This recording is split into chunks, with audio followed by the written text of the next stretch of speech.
teman-teman, Bapak Ibu peserta? Benar. Oke, baik. Materi yang akan saya sampaikan di sini terkait dengan bagaimana sih peran perawat resusitasi ini pada pasien kondisi kritis itu ya. Menyambung pemateri yang pertama tadi dari sisi medis seperti apa. Nah, di sini saya perannya bagaimana dari sisi keperawatannya. Ini sekilas tadi yang sudah disampaikan oleh moderator CV saya. Saya tergabung di organisasi profesi juga. Tentunya kita dinaungi oleh PPNI, Persatuan Perawat Nasional Indonesia, tergabung di keperawatan HIPGABI juga, Himpunan Perawat Gawat Darurat dan Bencana Indonesia. Saya salah satu pengurus di DKI Jakarta. Kemudian tergabung juga sebagai anggota di INKAVIN, Ikatan Perawat Kardiovaskuler Indonesia. Dan beberapa kegiatan saya di luar kegiatan di rumah sakit, ya adalah untuk sharing bersama teman-teman yang lain. Jadi ada target pembelajaran teman-teman, namanya suatu pembelajaran kalau tidak kita target nanti tujuannya akan kurang maksimal gitu ya. Jadi oh targetnya apa sih pembelajaran di sesi seperti ini gitu ya. Jadi kita yang pertama memahami peran dari strategis perawat itu sendiri dalam resusitasi pasien. Yang kedua mampu mengidentifikasi pasien yang mengalami perburukan. Yang ketiga, mengimplementasikan bagaimana high quality CPR itu. Keempat, bekerja dalam high performance team. Dan yang kelima, memberikan asuhan keperawatan tentunya pada pasien pasca ROSC atau pasca henti jantung. Ketika sudah ada sirkulasi spontan, pasien sudah hemodinamiknya kembali gitu ya, jantungnya berdenyut lagi, bagaimana kita tata laksana lanjutannya gitu ya. Jadi bukan hanya berhasil di dalam penanganan kegawatannya saja, tapi kita mampu memainten bagaimana kalau sudah berhasil. Nah, pertanyaannya adalah di sini, mengapa perawat sangat berperan gitu ya di dalam kegiatan resusitasi pada pasien itu. Alasan yang pertama adalah kita sebagai perawat berada di sisi pasien itu 24 jam yakin gitu ya. Karena tidak ada 1 jam pun yang terlewat gitu ya tanpa ada petugas di situ. Artinya kita 7 kali 24 jam gitu ya. Yang kedua, kita sebagai first responder di rumah sakit atau di layanan kesehatan. Jumlah dari seluruh perawat di rata-rata layanan kesehatan ini jumlahnya lebih banyak daripada dokternya, seringnya begitu. Dan timnya pasti lebih banyak. Contoh misalnya di emergensi aja. Dokter di emergensi bisa jadi 2 atau 3 orang, tapi sekali perawat yang berdinas itu bisa 9, bisa 10 orang. Itu. Jadi perbandingannya seperti itu. Kemudian kita sangat berperan di dalam early deteksi atau deteksi awal.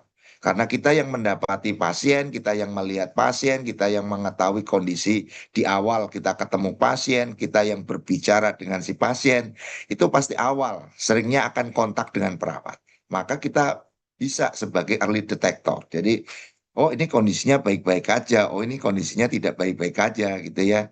Tentunya memang butuh jam terbang gitu ya. Tidak mungkin baru selesai pendidikan di akademisi, kemudian masih fresh graduate, bekerja di layanan rumah sakit, kemudian melihat, oh ini pasien kondisinya jelek nih seperti ini. Nah, ini butuh pengalaman.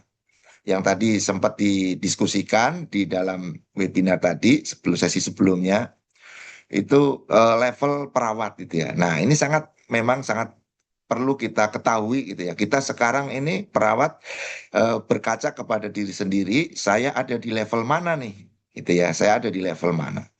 Kalau di tempat saya bekerja, kebetulan saya bekerja di rumah sakit jantung, leveling perawat itu menggunakan level pre-beginner, beginner, advanced beginner, kompeten, profession, sampai ke tingkat expert gitu ya. Nah, itu semua tentunya bisa diakomodir oleh rumah sakit Bapak Ibu bekerja. Sehingga dengan kita mengetahui tingkatan atau level kita ada di mana, kita akan mengetahui kompetensi kita ada di mana. tentunya yang memang belum berkompeten kita mengejar supaya menjadi kompeten. Itu dia ya. Kemudian early intervention. Kita yang pertama kali bisa melakukan tindakan, baik itu penanganan pencegahan maupun action di dalam penanganan resusitasinya atau setelah terjadi dilakukan resusitasi. Jadi di situ peranannya. Dan pencegahan dari terjadinya henti jantung lagi atau cardiac arrest. Nah, dengan cara apa? Tentunya kita menganalisa ya, menganalisa masalah-masalah apa sih yang ada di pasien ini sehingga menyebabkan kondisi pasien kok bisa terjadi henti jantung gitu ya.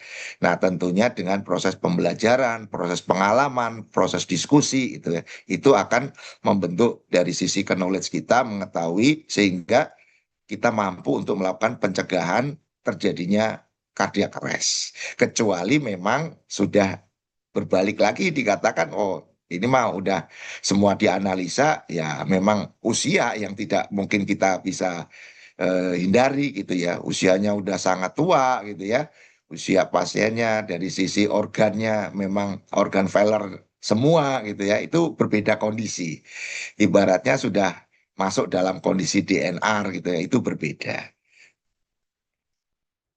Nah, di dalam kita meningkatkan kapasitas tadi dalam pelayanan ke pasien, ada beberapa step yang kita bisa lakukan. Yang pertama adalah recognition, yaitu kita mengenali secara dini kondisi pasien dengan cara mengidentifikasi tanda dan gejala perburukan pada pasien. Kemudian memonitoring dan melakukan asesmen menggunakan tools dengan alat panduan yang saat ini sudah ada News 2, ada Muse, ada tadi seperti yang disampaikan pembicara sebelumnya, kita lihat A, B, C, D, E-nya atau primary assessment-nya. Gitu ya. Nah, kemudian mengenali pasien ini apakah berisiko tinggi terjadi cardiac arrest. Contohnya misalnya yang sering saya dapati pasien dengan tanda ST elevasi. Nah, tanda ST elevasi ini sebagai pertanda awal. Oh, kondisi jantungnya tidak baik-baik aja. Ini resiko tinggi terjadi cardiac arrest, berisiko tinggi nih. Nah, tadi dipersiapkan apa? Kebutuhan alat yang akan sangat dibutuhkan pasien ini, yaitu troli emergency. Gitu ya, troli emergency. Dan tadi disampaikan sudah gitu ya, lengkap oleh oleh pembicara sebelumnya, Dokter Eka, bahwa di sana troli emergency itu perlu kita pastikan bukan sekedar formalitas teman-teman ya Bapak Ibu ya. Jadi di tempat saya bekerja pun selalu dicek eh, sehari 3 shift, pagi ngecek, siang ngecek, malam cek gitu ya. Karena apa?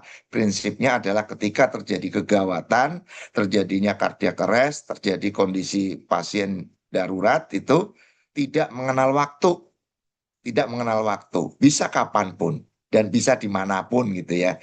Jadi dengan persiapan-persiapan yang sudah kita antisipasi, ketika dibutuhkan tidak lagi sibuk mencari, tapi sudah siap, sudah ready, seperti itu.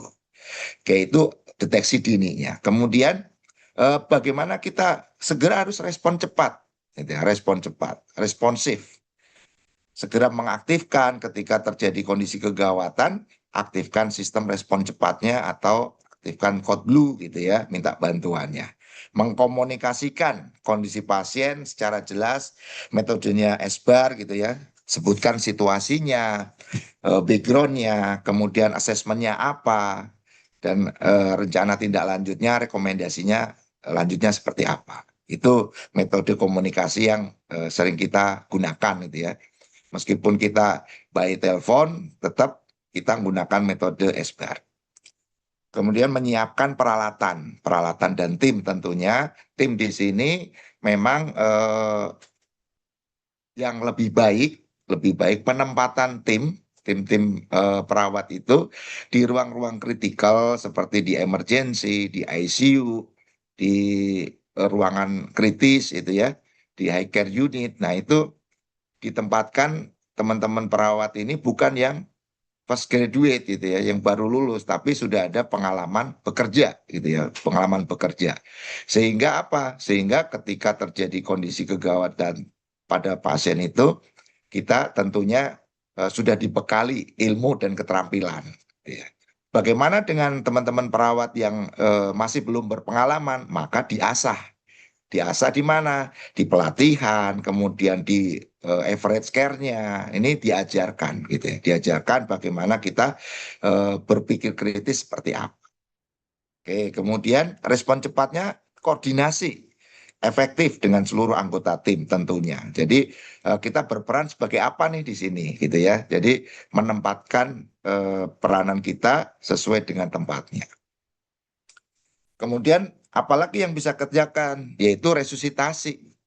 Lakukan tindakan resusitasi yang berkualitas, meliputi ada CPR yang berkualitas tinggi, memberikan terapi tentunya sesuai dengan algoritma gitu ya, saling mengingatkan, kita monitoring dan evaluasi terus-menerus kondisi pasien, kerja tim yang terstruktur dan komunikasi yang efektif tadi yang pada saat kita diinstruksikan berikan terapi adrenalin misalnya, kita jawab oke adrenalin 1 miligram sudah diberikan, kemudian ada yang recorder mencatat gitu ya, itu peranannya. Kemudian recovery.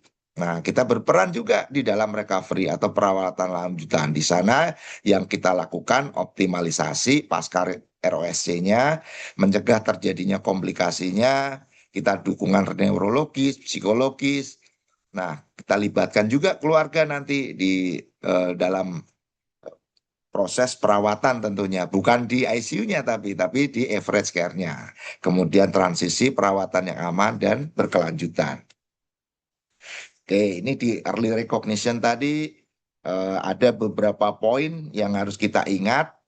Tujuannya bagaimana kita mengenali pasien ini kondisinya akan memburuk. Yang pertama, failure to rescue, yaitu kegagalan kita mengenali dan merespon perburukan kondisi pasien secara dini. Kemudian ada perubahan kondisi klinis yang memperburuk dan dapat mengarah pada henti jantung. Nah, golden time-nya periode emas itu ya, setelah perburukan terjadi di mana intervensi cepat dan tepat ini dapat menyelamatkan nyawa gitu. Jadi dengan kita mengenali secara awal, kita berespon cepat, maka kita bisa mengatasi kegawatan yang terjadi pada pasien tersebut. Primary assessment atau ABCDE assessment-nya. Nah, ini merupakan suatu pendekatan, teman-teman Bapak Ibu. Pendekatan sistematis untuk penilaian cepat pasien kritis secara berurutan ya. Tadi sudah disampaikan juga gitu ya, kita mengenali airway, pastikan jalan napasnya terbuka dan aman. Terbuka artinya bukan mulutnya membuka, bukan, tapi jalan nafas ini tidak ada sumbatan. Baik itu sumbatan parsial maupun sumbatan total gitu ya. Tadi ada snoring, ada gargling, stridor, seperti itu. Kemudian pada breathing, kita nilai pernapasan dan pastikan bahwa ventilasinya adekuat gitu ya. Kita nilai oksimetrinya, berapa sih targetnya? Oh, di atas 95%. Oh, ini SPO2-nya udah turun nih. Nah, kita bisa mengkolaborasikan. Dok, izin ini saturasi pasien 90, saya mau berikan oksigen simple mass ya. Berapa? 8 liter. Nah, itu kita sudah tahu targetnya. Ketika tidak teratasi, ternyata tidak mengatasi, ini penyebabnya kita cari apa nih? Nah, itu ya. Jadi ada peranannya ke sana. Kemudian di dalam assessment juga kita nilai di sirkulasi, meliputi ada nadinya, baik itu kekuatan denyutannya, keteraturannya, kemudian tekanan darah, dan perfusi. Perfusi ini kita pegang akral pasien aja kita udah tahu gitu ya. Akralnya kok dingin nih. Nah, bukan dingin karena suhu AC ya, tapi memang aliran darah tidak mencapai ke bagian perifer sehingga teraba akralnya dingin. Nah, ini sebagai tanda. Nah, kemudian kita nilai di disability status neurologisnya, baik dengan metode AVPU maupun GCS, kita kerjakan kepada pasien itu untuk menilai status neurologisnya. Dan di exposure, jangan lupa teman-teman kita nilai juga adakah cedera yang lain, trauma yang lain, atau ada yang terlewat gitu ya. Kita nilai seluruh dari head to toe, dari kepala sampai kakinya, tapi dengan tetap mencegah hipotermi gitu ya. Dan tentunya ada privasi pasien ya, itu kita jaga. Tadi ada tools yang digunakan, yaitu ada news di sini, National Early Warning Score. Ini ada beberapa parameter, tentunya tidak asing lagi, pastinya Bapak Ibu di tempat bekerja. Ada yang pertama parameter digunakan toolsnya meliputi ada respirasi rate-nya kita nilai gitu ya, kemudian SpO2-nya. Nah di News 2 ini membedakan pada SpO2-nya ini pada pasien PPOK ya, ada menggunakan skala 1 atau skala 2. Kalau skala 2 itu memang pasien dengan PPOK. PPOK itu memang saturasinya pasien tidak bisa tinggi seperti itu. Jadi parameter yang digunakan di skala 2. Kemudian oksigen, apakah perlu bantuan oksigen pasiennya, tekanan darah, heart rate-nya, kemudian tingkat kesadaran sampai temperatur. Nah, teknik menghitungnya gimana? Dari setiap parameter tadi tentunya Bapak Ibu sudah terbiasa gitu ya di scoring. Nah, total dari scoring itu akan menunjukkan resiko. Nah, tools ini digunakan tentunya untuk sebagai early recognition. Jadi mendeteksi awal, jangan sampai kondisi perburukan dikatakan tiba-tiba terjadi.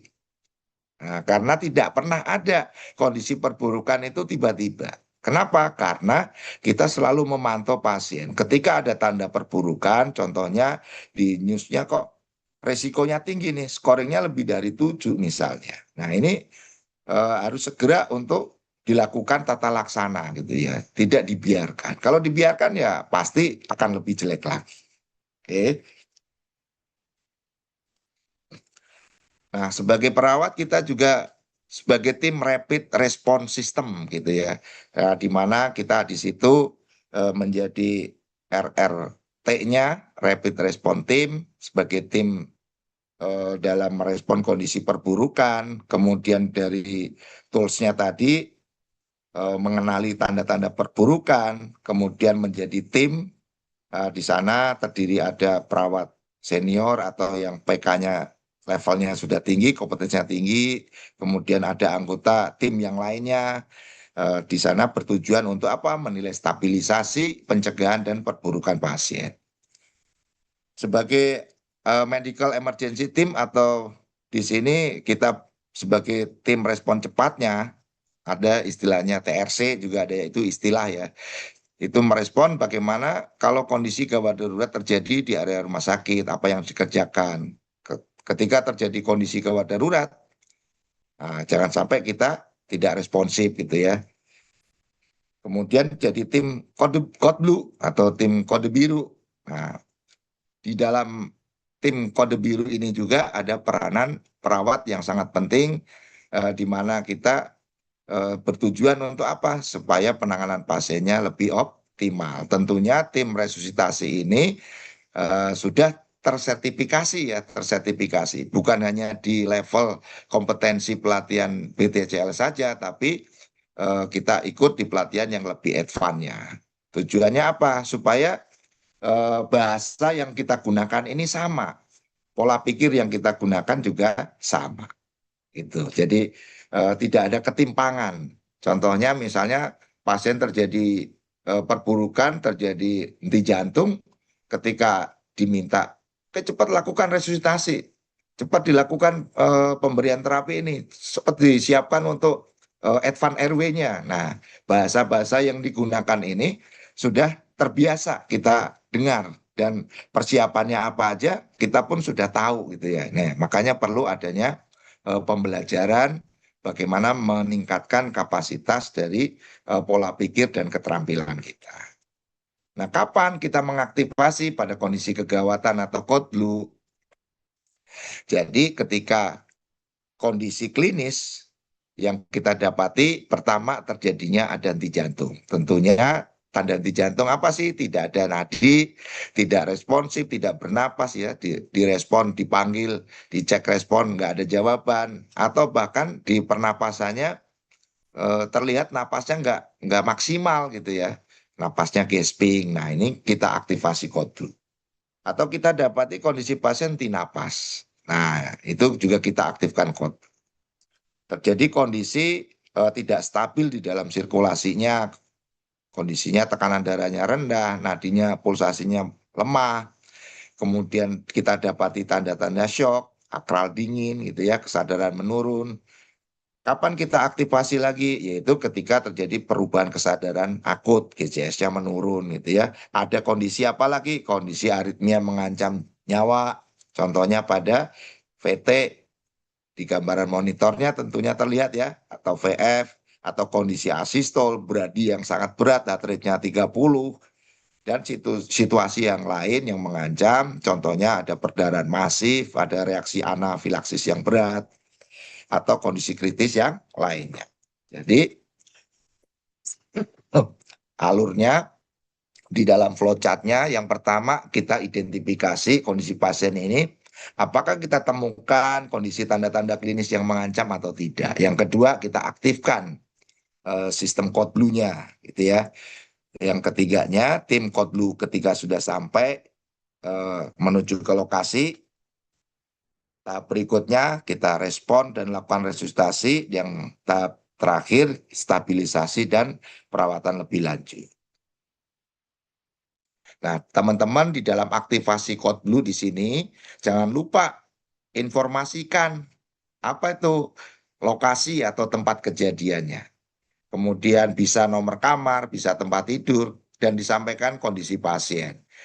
Kemudian tindakan apa yang sudah dilakukan, gitu ya. Jadi jangan cuman berteriak code blue, code blue, code blue. Orang yang mendengarkan bingung kemana saya harus menuju suara ini, atau lokasi kejadiannya tidak disampaikan.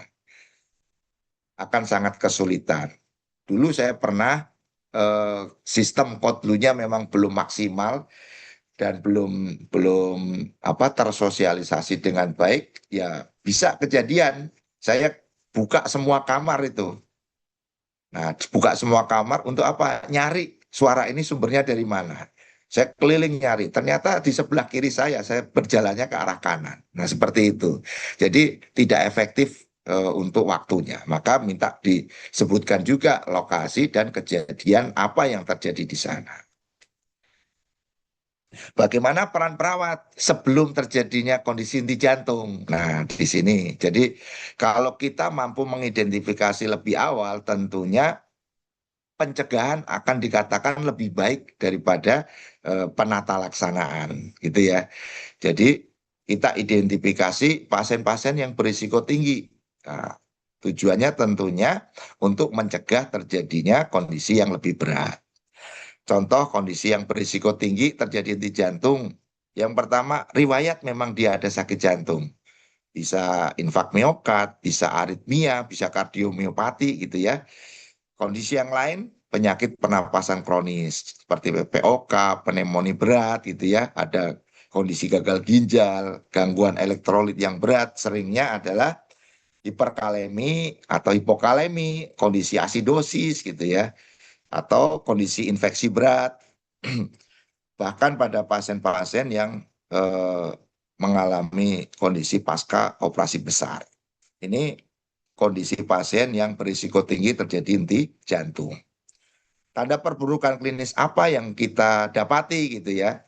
Oh, kondisinya memburuk ini pasien. Yang pertama tentunya dari perubahan kesadaran. Kenapa kesadaran menjadi tanda pertama? Karena yang jelas di otak kita ini tidak ada cadangan. Tidak ada cadangan oksigen, tidak ada cadangan glukosa.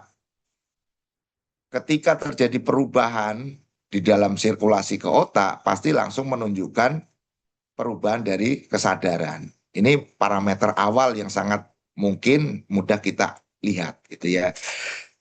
Yang kedua, ada peningkatan tanda frekuensi napas, itu terjadi takipnu karena usaha tadi otak ini kekurangan oksigen, maka dia memberikan pasti stimulus itu ya untuk meningkatkan frekuensi napas ke saraf prenikus yang ada di intratorakal, di torakalnya gitu ya. Kemudian kita nilai tanda apa lagi? Perubahan nadi, baik itu terjadinya taki aritmia maupun bradi aritmia.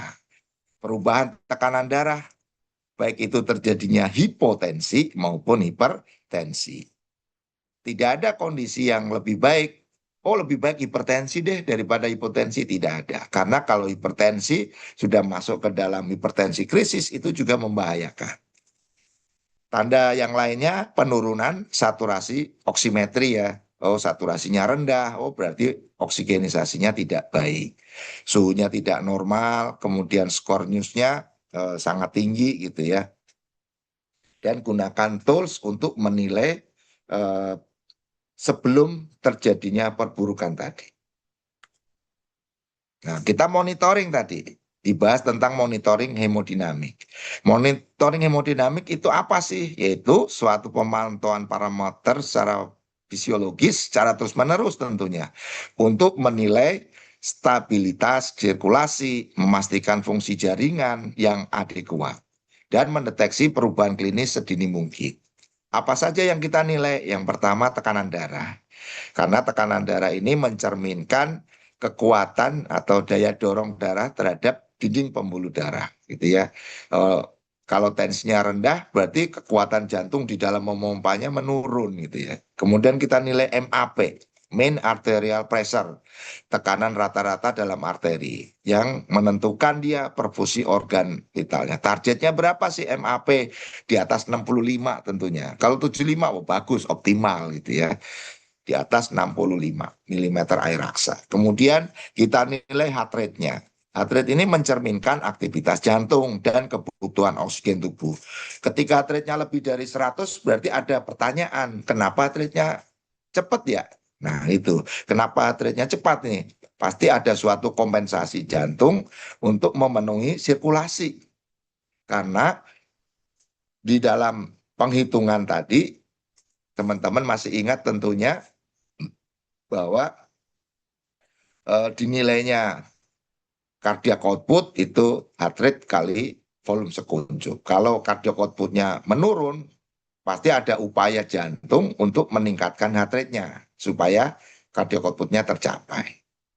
Nah, yang keempat di dalam monitoring hemodinamik adalah perfusi. Perfusi adalah apa? Aliran darah yang membawa oksigen dan nutrisi ke seluruh jaringan tubuh. Nah, sebenarnya monitoring hemodinamik ini ada dua, yaitu monitoring hemodinamik invasif dan non-invasif. Apakah seluruh pasien harus dimonitoring yang invasif? Enggak.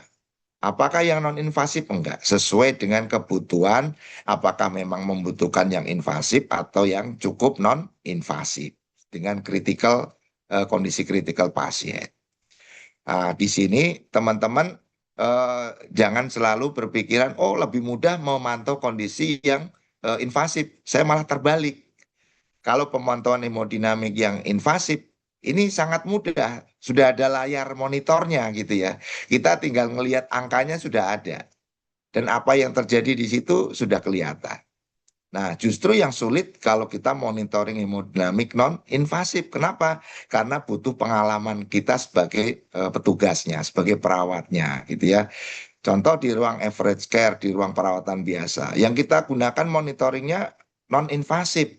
Kita mengukur tekanan darah, kita akan mengingat kembali, oh ini sistoliknya berapa, diastoliknya berapa, ini MAP berapa, kekuatan nadinya bagaimana, akralnya dingin atau hangat, itu non-invasif. Nah dari situ kita berpikir nih, nah, contoh kasusnya misalnya tensinya didapatkan sangat dekat antara sistolik dan diastoliknya gitu ya. Atau malah sangat jauh. Contohnya tensinya sistoliknya 120, diastoliknya kok cuman 30. Nah, ada apa nih? Nah, di sini critical thinking kita mulai berpikir, kenapa diastoliknya kok rendah? Gitu ya. Karena tidak ada pemantauan invasifnya, jadi kita mengingat kembali, oh diastolik itu kembalinya darah ke jantung gitu ya. Kok dia rendah? Berarti tekanan baliknya rendah nih. Apa yang terjadi? Nah, kita berpikir, oh di situ ada katup ya kan, katup aorta. Kok aortanya tidak ada tahanan nih? Berarti ada kebocoran di katup aortanya gitu ya. Makanya ada dibilang aorta insufisiensi atau aorta regurgitasi. Apa nanti yang terjadi di pasien dengan kondisi itu? Oh, berarti nanti perfusi terutama ke pembuluh darah koroner jantungnya akan bermasalah. Kalau bermasalah, apa yang terjadi lagi? berarti pengisian dari pembuluh darah koronernya kurang. Otomatis suplai dari nutrisi, oksigen ke otot jantung menurun. Oh, pasti pasien nanti akan ada keluhan chest pain, kemudian tidak nyaman dadanya, itu bisa terjadi. Nah, itu dari sisi menilai tekanan darah saja. Itu larinya jauh ke sana. Seperti itu kurang lebih ya. Jadi monitoring hemodinamik ini sangat penting kita nilai. Kemudian monitoring respirasi. Di dalam respirasi kita nilai RR, respiratory rate-nya, yaitu frekuensi napas per menitnya. Kita menilai ventilasi, mendeteksi dini tanda hipoventilasi atau adanya distres kenapasan. Kemudian kita nilai juga SpO2-nya, peripheral oksigen saturasinya. Nah, presentasi saturasi oksigen di dalam darah itu maksudnya ya menunjukkan bahwa kemampuan darah ini membawa oksigen ke tingkat jaringan. Normalnya berapa sih? Di atas 95 ya. Kemudian ada alat namanya EtCO2, ethinyl carbon dioxide. Tujuannya untuk menilai tekanan CO2 di akhir ekspirasi. Menilai ventilasi alveolarnya, perfusinya, efektivitas nanti di dalam resusitasi gitu ya, atau ventilasi mekanik yang kita gunakan. Normalnya berapa? 35 sampai 45. Manfaatnya apa sih kita monitoring respirasi? Menilai dari kecukupan ventilasi dan oksigenisasi. Ventilasi itu diukur dari RR-nya. Oksigenisasi yang diukur adalah oksimetriknya. Nah, kemudian mendeteksi dini terjadinya hipoksia, hipoventilasi, atau bahkan terjadi obstruksi sumbatan jalan napas. Dan membantu mengevaluasi respon terapi terhadap tindakan keperawatan yang kita sudah kerjakan. Ada juga tadi kita monitoring neurologis. Nah, monitoring neurologis ini dilakukan untuk menilai fungsi sistem saraf pusat dengan cepat ya tentunya dan berkelanjutan untuk mendeteksi apa terjadinya perubahan dini serta menentukan intervensi yang tepat. Metodenya, toolsnya bisa teman-teman bisa menggunakan AVPU, ada alert, voice, pain, unresponsive gitu ya poin-poinnya. Kemudian GCS berarti menilai mata, verbal, motorik itu nanti kita total jumlah scoringnya tergantung kasus pasiennya tentunya. Kemudian kita nilai pupilnya, untuk ukuran pupil tentunya teman-teman sudah jelas ya, ada kondisi miosis, kondisi yang normal, dan kondisi metriasis. Apakah refleks cahayanya dia reaktif atau tidak gitu ya. Monitoring EKG. Nah, kita memonitoring secara kontinu tentunya untuk membantu mendeteksi perubahan kelistrikan jantung secara dini. Tujuannya tadi dan mencegah terjadi komplikasi ketika ada alarm di layar monitoring EKG. Nah, kita jangan fatigue ya, alarm fatigue. Jadi alarm fatigue itu eh, kita biarkan, bunyi terus, sama kayak kemarin gitu kan. Tidak boleh gitu ya. Jadi ketika ada alarm pada monitoring EKG yang kita pasang, nah, kita lihat kondisi pasiennya. Kondisi pasiennya seperti apa nih gitu ya. Kita atur nih batasan alarmnya, range-nya berapa sampai berapa. Oke, kalau kita butuh memonitoring kondisi alarm apa nih, ketika ada aritmia di monitor itu ada. Kita setting, oh kita munculkan deteksi aritmianya gitu ya. Ketika muncul alarmnya ya kita segera untuk memastikan lagi menghampiri pasien. Nah, tujuannya di sana di monitoring EKG ada deteksi aritmia tadi, yaitu untuk melihat apa yang terjadi, perubahan apa gitu ya. Yang tadinya misalnya gambaran EKG-nya normal, sinus rhythm, kok tiba-tiba terjadi banyak ekstrasistolnya gitu ya, banyak VS-nya, banyak terjadi aritmia yang bermunculan. Nah, ini kita akan menilai kembali, ada apa nih? Bisa masalah elektrolit, bisa masalah iskemik, atau masalah infak di miokardnya gitu, yang sering menjadi penyebabnya. Bahkan yang lebih pasti dibutuhkan untuk memonitoring EKG pada pasien-pasien dengan gambaran ST elevasi. Kenapa? Karena pada gambaran ST elevasi ada sumbatan koroner memang itu sangat berisiko tinggi terjadinya cardiac arrest di jantung. Pengalaman saya dalam bekerja ini tidak ada jeda ya, ibaratnya cuma beberapa detik aja. Ketika kejadiannya waktu itu pasien sedang diedukasi untuk rencana tindakan primary PCI gitu ya, sedang diedukasi, pasien langsung terjadi penurunan kesadaran di jantung dan di napas. Gitu ya. Itu sangat mungkin terjadi pada pasien STEMI. Maka troli emergency tadi selalu harus siap pakai ya, ready kapanpun. Gitu ya.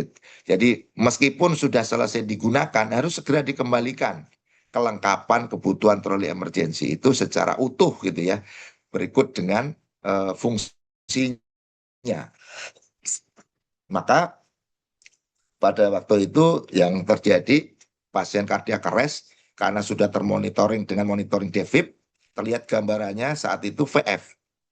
Nah, saya langsung bertindak mengambil alat defibnya untuk melakukan defibrilasi seketika itu juga. Dan alhamdulillahnya dengan kita berespon cepat, pasiennya langsung bangun sadar penuh, tidak perlu di RJP.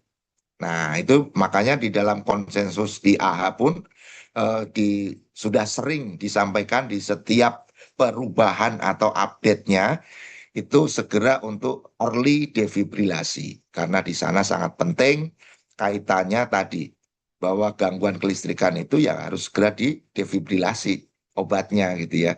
Tidak bisa VF di RJP aja, tapi butuh kelistrikan untuk menghentikan permasalahan VF di jantung pasien itu. Itu. Jadi itu sangat penting.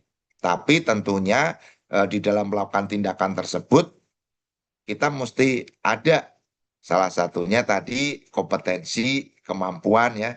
Kemudian kompetensi itu bukan sekedar kita berpengalaman saja, tapi kompetensi itu memang didukung oleh kewenangan klinis di mana kita boleh mengerjakan tindakan tersebut. Ya. Kemudian monitoring EKG tadi memantau kondisi apakah terjadi VT atau VF, ini sangat penting. Early nursing intervention, bagaimana intervensi ini dapat mencegah terjadi cardiac arrest gitu ya.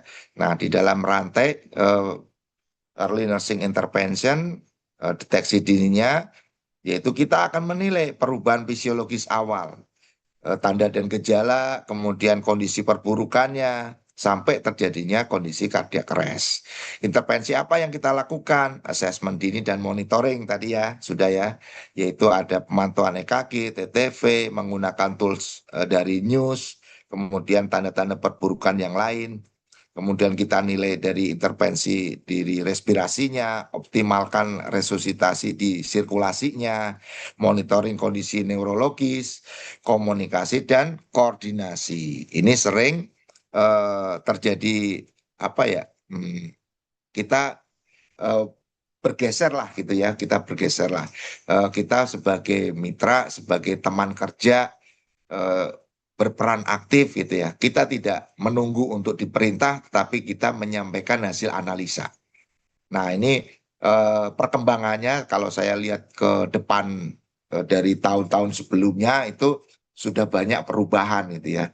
Pengalaman saya terkait dengan menghargai profesi aja, saya sudah minggu kemarin saya ke Makassar, ke daerah mana itu, Pak saya ke RSUD mana itu lumayan lah jauh dari kotanya gitu 5 jam sampai 6 jam perjalanan. Di RSUD yang kecil aja, oh di Arifin, RSUD Arifin. Nah itu sudah terlihat apa budaya untuk menghargai profesi. Nah, saya aja, di sini aja sudah memulai gitu ya, di tingkat yang paling jauh gitu, ibaratnya kan daerah yang sangat jauh. Sudah mulai memanggil profesi gitu ya. Oke, baik, terima kasih nurse, seperti itu. Jadi terima kasih dokter. Jadi bukan lagi sapaan seperti biasa, tapi sudah menyapa karena kita bekerja di lingkungan ada profesional ya, profesi yang kita sebutkan seperti itu. Izin nurse, Nah, kita 5 ya. menit lagi. Nurse. Oke, baik. Jadi peran perawat di dalam tim resusitasi, Ida, yang pertama menilai dan mengidentifikasi tentunya dengan primary assessment tadi ya, ABCDE, kemudian sebagai komunikator yang efektif, menyampaikan informasi yang apa sudah kita dapat, sebagai pelaksana juga di dalam intervensi ketika ada kondisi kegawatan, kemudian kita sebagai recorder, mencatat monitoring dan pencatatan terjadinya perubahan pada pasien, dan sebagai koordinator dan pendukung. Jadi kita mengatur kebutuhan obatnya apa ini, gitu ya. Ini pasien akan dikemanakan, lingkungan kita seperti apa. Nah, ini peran perawat di dalam resusitasi. Jadi kerjasama dengan tim medis kita sangat sangat dibutuhkan gitu ya. Tetapi kembali lagi bahwa kita di dalam bekerja pada saat situasi kritis tidak lagi kita ini mau dikasih apa, ini kasih apa, tapi sudah menyampaikan kita berikan terapi ini dok, ini kondisinya begini, ini berikan terapi ini kondisinya begini. Nah itu ada feedback gitu ya, ada feedback dari apa yang kondisi pasien kita dapatkan. Nah, setelah pasien cardiac arrest, tentunya ada perawatan setelah post cardiac arrest-nya. Yang pertama ada optimalisasi oksigenisasi dan ventilasi, optimalkan hemodinamik, kontrol suhu pasiennya, monitoring neurologis, kemudian kita cegah terjadinya komplikasi, kontrol glukosa, tentunya identifikasi penyebab, komunikasi, dan dokumentasi. Nah, dengan mengingat apa? Ada 5H, 5T tentunya. Optimalkan oksigenisasi tadi ya, target dari SpO2 dan ETCO2 kita nilai, kemudian hemodinamik, parameter-parameternya meliputi dari MAP, tekanan darah sistoliknya, perfusi jaringan, laktat jangan lupa kita cek analisa gas darah.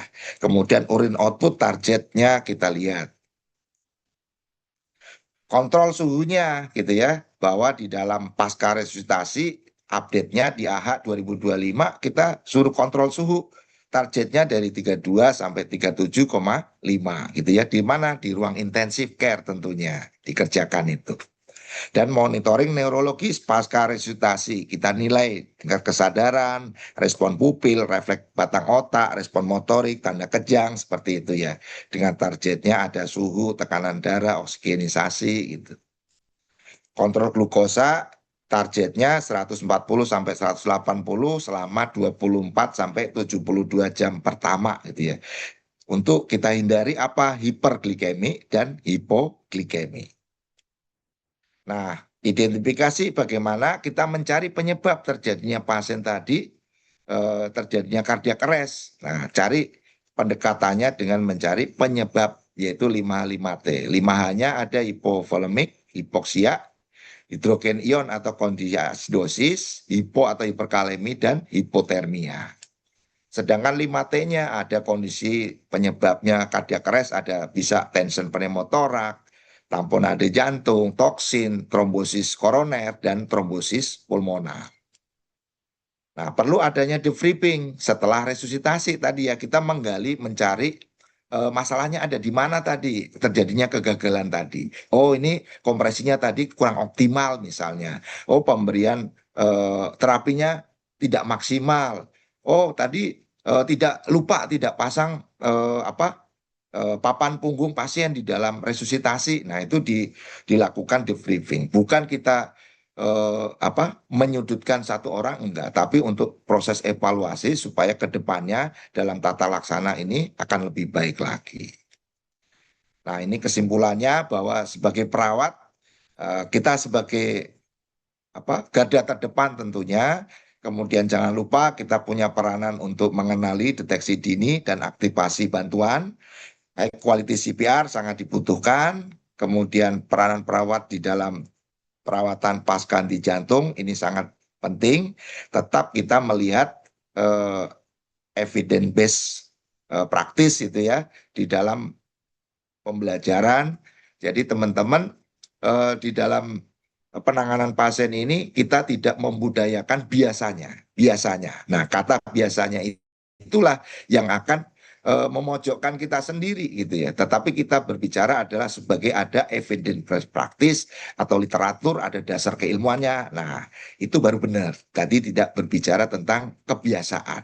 Karena kebiasaan itu seringnya karena turun-temurun sifatnya. Tapi kalau dasar keilmuan ini ada update, ada perubahannya dan dipertanggungjawabkan kan gitu ya. Oke, baik, terima kasih. Mudah-mudahan bermanfaat. Saya tutup untuk sesi sharing saya. Wassalamualaikum warahmatullahi wabarakatuh. Selamat pagi dan salam sejahtera untuk kita semua.